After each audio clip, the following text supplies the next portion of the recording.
القارعة ما القارعة وما أدراك ما القارعة يوم يكون الناس كالفراش المبثوث وتكون الجبال كالعهن المنفوش فأما من ثقلت موازينه فهو في عيشة راضية وأما من خفت موازينه فأمه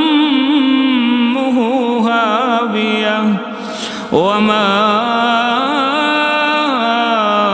أدراك ما هي